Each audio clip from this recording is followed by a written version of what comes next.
id Software is one of the most recognizable names in FPS history. Their games have single-handedly inspired the genre to be what it is today. However, id Software has been around for a very long time, and with that, they've released a plethora of great games and terrible games. This is every id Software game ranked worst to best. If you enjoy this type of content, like, subscribe, and stay tuned for more. Also, please note that Heretic, Hexen, and Hexen 2 will be absent from this list as they were not developed by id, just published.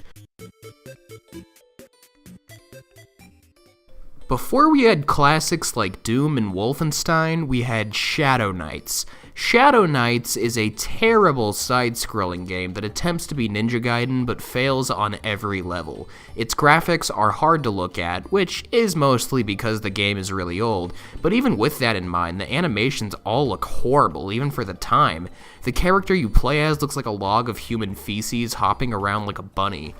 The controls are bad, the level design is forgettable, and this whole game just feels like a chore to play. Avoid it at all costs.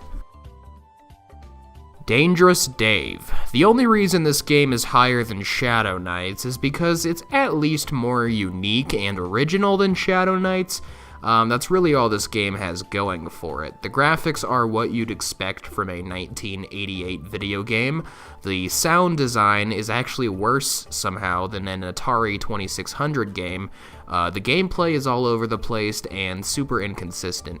The game is also just kind of confusing. I've played many hours of it, and I've also watched a shit ton of gameplay for it, and I still don't understand what the goal is. Overall, this game feels like it was nothing more than a test. Another strange and completely out of character for id Software game, Rescue Rover is a puzzle game about trying to save your dog from vicious robots who keep kidnapping it.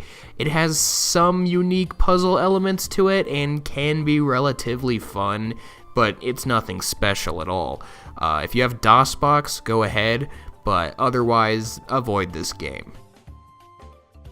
Now, Hover Tank 3D was almost certainly a test on behalf of id Software to test their first-person shooter engine.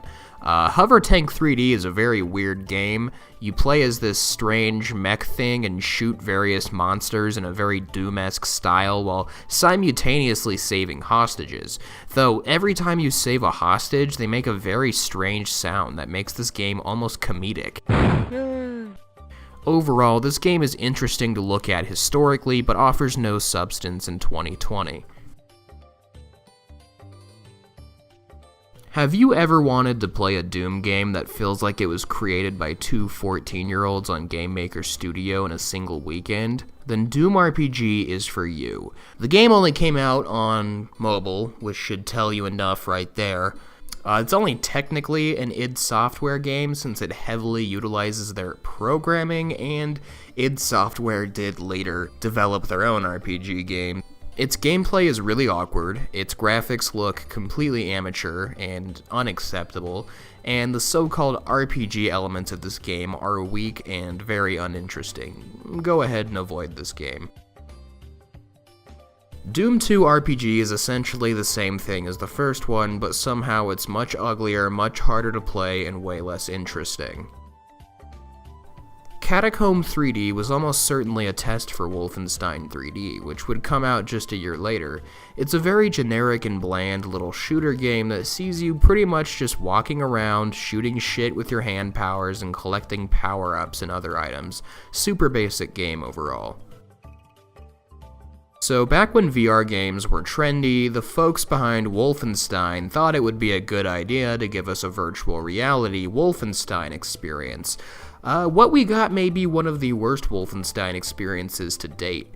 Wolfenstein Cyberpilot is an extremely confusing mess that sees you doing all sorts of strange activities, like killing hordes of low-poly enemies in a mech using motion controls, being given an absurd amount of unnecessary exposition for no reason, and a bunch of other garbage. On top of this, the controls are very lame for a virtual reality game, and the game, I shit you not, is less than 1 hour long. That is completely unacceptable for a $20 game. Avoid this game like the plague. This is the sequel to the first Dangerous Dave, and it's honestly not the worst thing ever. It's a side-scrolling adventure game that actually has surprisingly fluid combat mechanics for the time. This game can be fun, but it's really not anything worth beating. The graphics are also pretty good for a 1991 experience as well. If you have DOSBox, I'd recommend maybe giving this one a shot. Wolfenstein Youngblood was a complete failure. I don't even think cringe is enough to describe how awful this game is. Wolfenstein Youngblood is a co-op based experience where you play as the twin daughters of the original Wolfenstein protagonist, and the gameplay and story is like 10 times weaker than Wolfenstein 2, which we'll get into in a bit. Don't even bother with this game because it fell flatter than a Snapchat thought's ass. Wolfenstein Rpg is actually significantly better than the Doom RPGs, mainly because this was actually developed by id Software. Yeah, it has interesting mechanics, and it also explores Nazi ideology through its dialogue, which is pretty cool. The game's genuinely interesting and fun to play, not really anything worthwhile these days, honestly. So I'm going to be combining every Commander Keen into one entry because id Software released a fuck ton of these games, one after another, very shortly after the other, with very little differences between them. Commander Keen is a side-scrolling platformer game that sees you pretty much just jump around on a pogo stick, avoid enemies, flick switches, get power-ups, the usual platformer stuff. It's a very simple game in nature, but because it's so old, it's pretty commonly referred to as a classic, and this game was a lot of people's first gaming experience on the computer. Give this one a shot if you're a video game historian. Orcs and Elves was a Doom clone made for the Nintendo DS that was actually designed by the incredibly talented game developer John Carmack. However, the game just isn't all that great. The graphics are pretty decent, the mechanics work very well on the DS, but everything else is lackluster. The combat is awful, the story is not anything I'm even remotely interested in, and the RPG mechanics of this game feel very outdated and unfun to utilize. Overall, this game was ambitious for its time, but it's not worth revisiting. Rage was a highly ambitious, highly marketed game that was released for home consoles in 2011. While it's not necessarily a bad game, it's certainly a mediocre one. Not only does it play like a cheap ripoff of Borderlands, but it's almost completely forgettable and uninteresting to play. They really tried pushing this game when it came out too. I literally couldn't go anywhere in 2011 without seeing something about Rage. They even put it in a scene of Breaking Bad just to get more people interested in it. It didn't work. Overall, this game is incredibly bland and unoriginal. I don't even understand why it was made. This game is definitely a cool take on the Quake series, but it doesn't really feel super impressive or special.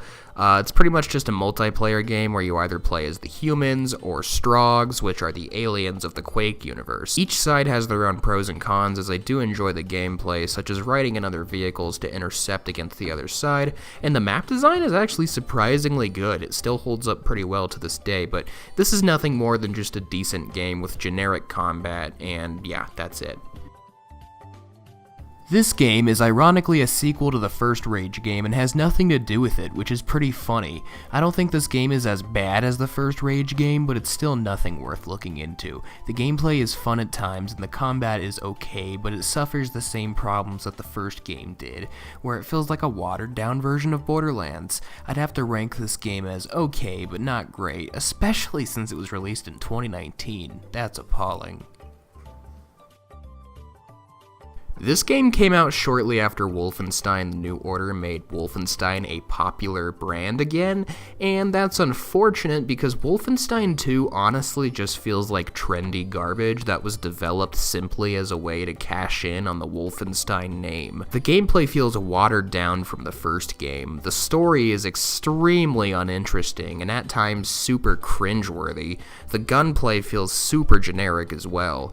Overall, this game is just pretty lame, and I dislike it quite a bit. I'd say it's a mediocre experience at best, which at times can have fun gameplay, but don't expect a good story, you'll get the exact opposite. Wolfenstein Spear of Destiny was the expansion pack to Wolfenstein 3D and serves as a prequel. It's okay, it adds some interesting and unique takes on the original Wolfenstein 3D, but honestly, the original is far better and more iconic.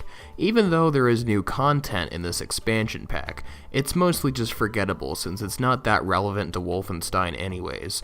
But if you want more Wolfenstein 3 levels to mess around with after completing Wolfenstein 3D, knock yourself out with this game. This game is the expansion pack to Wolfenstein the New Order, which is kinda crazy because most games just have DLC nowadays, but this game acts as a prequel to that game as well. This game is shorter than the New Order, but long enough to feel like a standalone, worthwhile experience. If you enjoyed the New Order, you'll probably really like this game too, since it has a pretty unique twist on the original Castle Wolfenstein, and it actually has pretty supernatural elements, unlike the New Order or New Colossus, and I'm not saying the sci-fi elements were bad, but the new Colossus overdid it, as I explained earlier. I'd rank this as a decent game. Final Doom was divided into two different games, or in this case WAD files, because originally they were going to be free, but id Software decided to buy the licensing to this WAD and sell it commercially, which created a lot of controversy because why have a Doom WAD that was originally going to be free get put behind a paywall? But aside from that, Final Doom TNT Evolution is just Doom 2, but with weirder choices for level design and sometimes frustrating levels too. It has its moments where there are some great and fun maps, but don't expect to see anything new. Wolfenstein Enemy Territory is essentially Enemy Territory Quake Wars, but for Wolfenstein, which isn't really a bad thing, but the gameplay is relatively the same and is kinda uninteresting. Obviously, there's a few differences, like weapons, settings, and some gameplay characteristics, but what it all boils down to is that it's just another multiplayer shooter that really isn't different from any other shooter. Don't get me wrong, it's fun once in a while, and it isn't a bad game, but why play this game when you can go play some other multiplayer game that has a way bigger player base, or is far more optimized? Quake Champions is more or less a modernized version of Quake 3 Arena, with skins for characters and weapons. Characters have unique abilities, and we've seen badass classic characters from previous FPS games like William B.J. Blazkowicz from Wolfenstein and the Doomslayer from Doom. But for a 2018 game, the graphics just feel like something you'd see from 2012 or 2013 and isn't impressive. I feel like the reason this game suffers is because the arena shooter genre is way past its prime, and it doesn't attract many players in 2020. The game isn't bad, and I suppose if you want to play it with friends and have a fast-paced shooting experience, this game is 100% for you, but don't get surprised if you get bored after a while.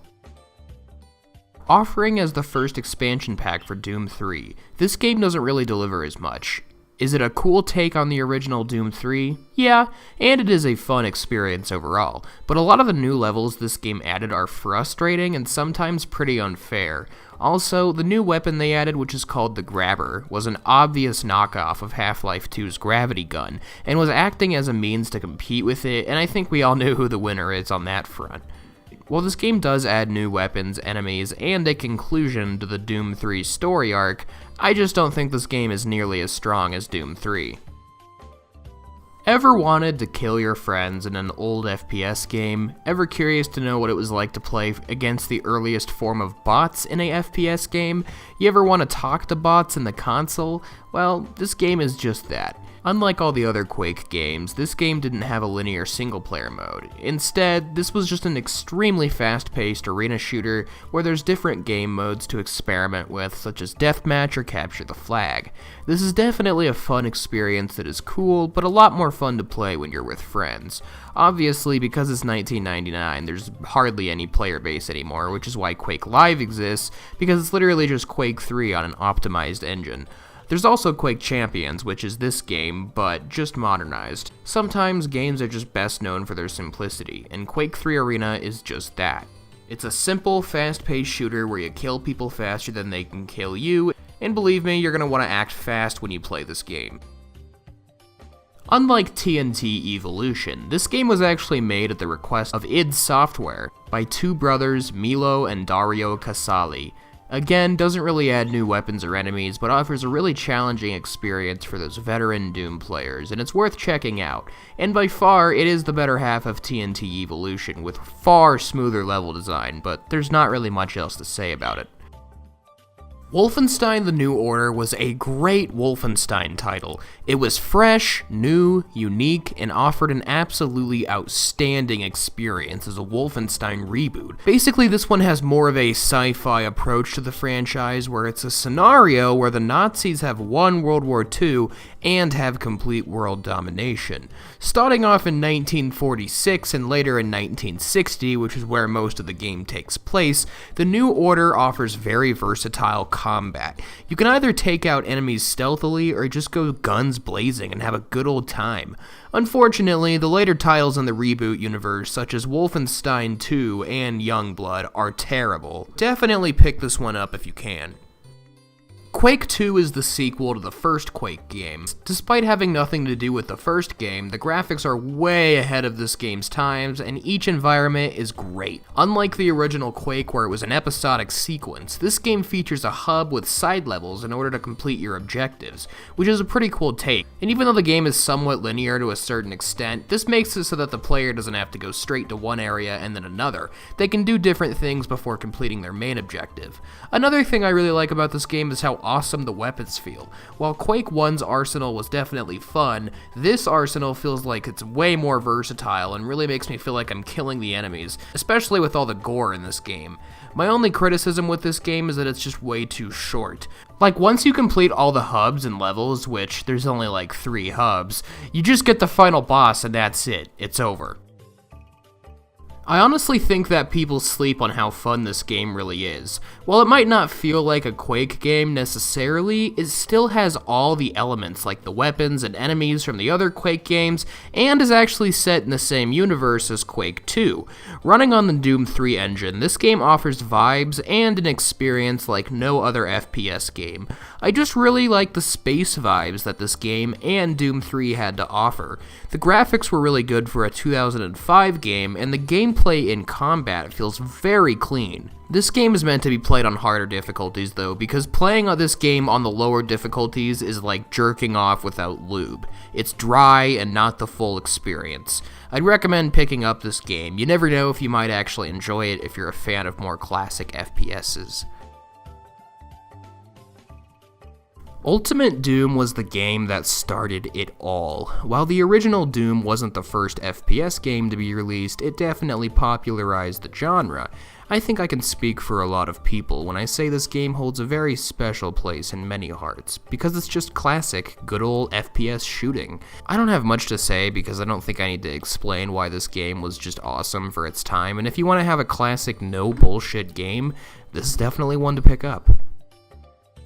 Doom 64 is probably one of the most unique Doom games in the franchise because when it was released, it was only for the Nintendo 64. Of course, nowadays, with source ports and mods, really anyone can have access to it on PC and get pretty much the same experience. Doom 64 gives more of a horror vibe to Doom, and at times the environment can be super unnerving and eerie, which is something you don't really see in a lot of Doom games. This game also adds a new weapon known as the Unmaker, which gets more powerful the more you find artifacts to charge it up, along with all the other weapons from the Doom arsenal we all know and love. This is an experience that's definitely worth noting and checking out if you want something different from other Doom games. What a revolutionary game Wolfenstein 3D was. I really don't have much to say about it that hasn't been said before, but I guess I'll talk about the gameplay a little. Yes, it's very dated for 2020 standards, but if we never had games like this, we'd never have games like we do today. Wolfenstein 3D set the stage for what FPS games would become later. As for the gameplay, it's pretty fun to run down hallways and blast Nazis to bits with bullets. Weapon variety and enemy variety aren't the greatest, but if you want to feel nostalgia or know what a real primal FPS really is, this is the game for you. Quake was the first first-person shooter game that actually used 3D models and had a very versatile engine to work with. Fun fact, Half-Life runs on a modified engine of this game. That's how revolutionary it was. One thing to note with id Software's game is that each time a major title like Wolfenstein, Doom, or Quake is released, something revolutionary always comes with that. But what can I say about Quake? It's kick-ass. The enemies are fun to fight, levels have a lot of variety and cool gothic design, and really, it's just a game that still holds up very well in 2020. The combat just feels right, which is something I feel a lot of other games get wrong, but Quake gets it right. Doom 2 is essentially the original Doom game, but better just because it has more content, such as new enemies, new and unique levels and things. It also features one of the most iconic weapons in Doom, the super shotgun. I think I can safely say Return to Castle Wolfenstein is an all-time classic. By far one of the better games in the Wolfenstein series. Unlike the new Wolfenstein games, which go for a more sci-fi approach, Return to Castle Wolfenstein is more paranormal, and it actually feels like it's set during World War II, which is one of the problems with the newer Wolfenstein games. They just don't feel authentically like World War II games. This game does a great job at balancing both the World War II aspect of it and the supernatural elements to it, and even a twisted version of World War II that actually felt amazing. The combat is very challenging, but it's manageable if you just learn and play your cards right. If you're a fan of old FPS games, this is a must-play. Wolfenstein 2009. Most people might be really surprised to see this game very high on the list, but Wolfenstein 2009 is an excellent first-person shooter game that, in my opinion, is one of the most iconic shooters on the PS3/360. Everything from its combat system, to its mechanics, to its graphics, to even its story are just perfect. I've seen criticisms of this game just say that it's a Call of Duty clone, which is kind of fair because there are some similarities, but the game holds up on its own pretty well. The combat and gunplay feel awesome. When I kill enemies in this game, I genuinely feel like an unstoppable badass. Not to mention, the enemies in this game are probably the most unique enemies I've faced in any of the Wolfenstein games, though I suppose Return to Castle Wolfenstein and the New Order has some cool enemies to fight as well. But you fight against Nazis who cast buffs on your enemies. Flamethrower Nazis, ones with particle cannons to disintegrate you, Nazi assassins, zombie crawling creatures they've experimented on. The enemy variety is insane in this game. It's kind of a shame you can't really get your hands on this game anymore through conventional means. The only way you could really get it these days are through piracy or through purchasing a used copy on Amazon for the Xbox 360. Overall, I think a lot of people sleep on how fantastic this game is. Doom 3 is among the best Doom titles, as it just gets everything right. Its mechanics are refined and are some of the best in any first-person shooter. Its gunplay is addictive, its weapon selection is unique and always fun, and this game has quite a bit of horror elements to it that thicken the experience. This is a game that's not only worth revisiting, but is worth immersing yourself into for many hours. If you want to get your hands on this game, play the original version and not the BFG version, because quite frankly, the BFG edition is an insult to the original version and can go fuck itself. Doom 2016 is a reboot of the original Doom, and normally reboots aren't very good, but this is a totally different exception. This game is just amazing. It has amazing gore, it's extremely action-packed, and the story is a pretty good take on the original Doom. Also, the graphics are amazing, just look at it. This game introduces a new mechanic that's way different than we've seen in any of the other Doom games, known as glory kills, where when an enemy is weak enough, you can do a finishing move on them that just gives such a cool animation. Doom 2016 just makes you feel like a complete badass. I don't think a lot of people are surprised to see that Doom Eternal is one of the best games id Software has ever produced. This game is just Doom 2016, but 10 times better. In fact, this game makes Doom 2016 look like a fucking prototype. The combat in this game, however, I would say is way more skill-based than just power fantasy-based like Doom 2016 is. You still have that feeling of power in this game, but you have to work hard for it and adapt your playstyle to all the different enemies. While we're on the topic of that, let's talk about the Marauder. Some say he's too hard, and some say he's fun to fight, but I like to think that he's extremely fun to fight, and anyone who says otherwise is either bad at the game or unwilling to adapt their playstyle to try and take him on. Anyway, the story and lore is expanded heavily in this game, so much so to the point where the original Doom, Doom 2, and Doom 64 are actually now canon to the newer games, which is crazy. There's another thing I should mention about this game and Doom 2016. The soundtrack. Mick Gordon is an amazing soundtrack composer, and even for people that don't play Doom, would recognize how amazing it is. One thing is certain about this game, it deserved to be Game of the Year, unlike The Last of Us Part 2, which was a complete flop. Anyway, that's the end of this video. If you liked it, subscribe and stay tuned for more.